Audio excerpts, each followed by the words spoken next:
Hello friends, বাবা সাহেব Ambedkar education ইউনিভার্সিটিতে যারা নতুন এমএড করব ভাবছো, অর্থাৎ যারা বিএড বর্তমানে বিএড করছো ফোর্থ সেমিস্টারে বা বিএড কমপ্লিট করেছো, তারা ভাবছো যে এমএড করব এই বাবা সাহেব আম্বেদকর এডুকেশন ইউনিভার্সিটিতে নতুন এমএড করব, তাদের জন্য কিন্তু এই নোটিশটা খুবই গুরুত্বপূর্ণ। দেখো, আজকেই কিন্তু নোটিশটা পাবলিশ হয়েছে। তোমরা দেখো, আজকেই কিন্তু নোটিশটা পাবলিশ হয়েছে। এখানে কিন্তু 2 তারিখ লেখা আছে, তোমরা সেই দিকে একটু দেখো। তো আমরা এই ডিটেলসে পড়বো। একটা জিনিস প্রথমে বলে রাখি, এই ইউনিভার্সিটিতে এমএড করতে গেলে কিন্তু তোমাকে এই ফর্ম ফিল আপটা অর্থাৎ এন্ট্রান্স এক্সামিনেশনের ফর্ম ফিল আপ কিন্তু করতেই হবে, না হলে কিন্তু তুমি এমএড করতে পারবে না। তো তোমাকে এর জন্য এই ডিটেলস তোমাদেরকে একটু দেখাচ্ছি আমি। দেখো, প্রথমেই দেখাচ্ছি এমএড 24-26 সেশন, 24-26 অর্থাৎ নতুন সেশনে যারা বিএ এমএড করবো ভাবছো তাদের জন্য এটা। এবার দেখো কখন কি করতে হবে, কিভাবে ফর্ম ফিল আপ করতে হবে সেটা আমরা বলবো এবার। তো দেখো, তোমাদের প্রথমে অর্থাৎ সিরিয়াল নম্বর 1-এ তোমরা দেখো, তোমরা কিন্তু এই ওয়েবসাইটে গিয়ে কিন্তু তোমাকে ফর্ম ফিল আপ করতে পারবে। এই ওয়েবসাইট থেকে তোমরা ফর্ম ফিল আপ করতে পারবে। তারপর দেখো serial number 2 online application start, অর্থাৎ তোমাদের এই সেপ্টেম্বর মাসের 4 তারিখ থেকে কিন্তু তোমাদের এই ফর্ম ফিল আপটা শুরু হচ্ছে। অর্থাৎ এই দেখো 4 তারিখ, আর মাত্র এই 2-1 দিন পর থেকেই কিন্তু ফর্ম ফিল আপটা শুরু হবে। আবারও বলছি, ফর্ম ফিল আপ না করলে কিন্তু তুমি এমএড করতে পারবে না। পরীক্ষায় বসে ফেল করো, পাস করো বা অনেক দূরে তোমার মেরিট লিস্টে নাম থাকুক, সেটা কোনো ম্যাটার নয়। সেলফ ফিনান্স কলেজে ভর্তি হতে গেলে কিন্তু তোমাকে ফর্ম ফিল আপটা খুবই জরুরি। তারপর দেখো last date of online application, দেখো 9 তারিখ, অর্থাৎ অ্যাপ্লিকেশন শুরু হচ্ছে 4 তারিখ থেকে, অ্যাপ্লিকেশন করার লাস্ট ডেট হচ্ছে দেখো 9 তারিখ, অর্থাৎ এই সেপ্টেম্বর মাসের 9 তারিখ।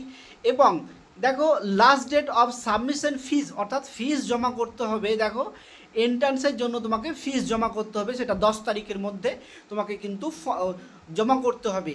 তারপর দেখো সিরিয়াল নম্বর 5, দেখো জেনারেশন অফ অ্যাডমিট কার্ড, অর্থাৎ এই যে পরীক্ষা দেবে এন্ট্রান্সের জন্য অ্যাডমিট কার্ড দেওয়া হবে 13 তারিখ থেকে।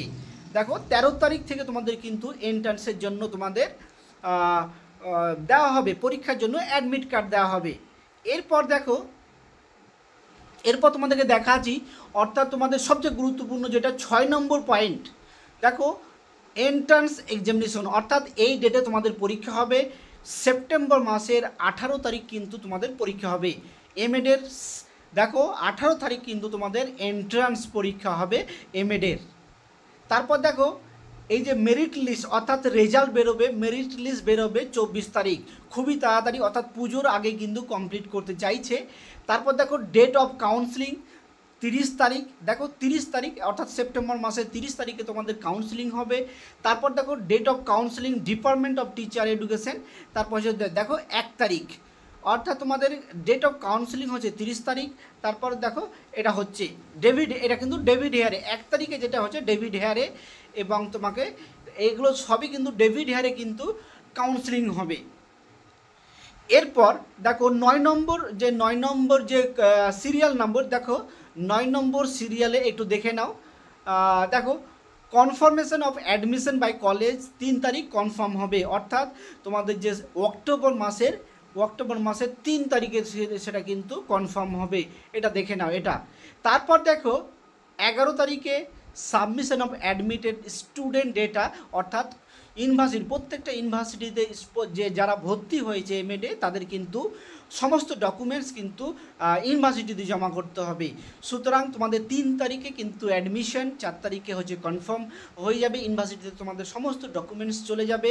তো খুবই গুরুত্বপূর্ণ এটা, যারা এমএড করবো ভাবছো। আমরা পরবর্তীতে খুব তাড়াতাড়ি এমএড করে কি হবে, এমএড করতে গেলে কি কি লাগবে বা এমএডের ভবিষ্যৎ কী, সেই বিষয়ে খুব তাড়াতাড়ি একটা আমরা ভিডিও নিয়ে আসবো। সবাইকে ধন্যবাদ।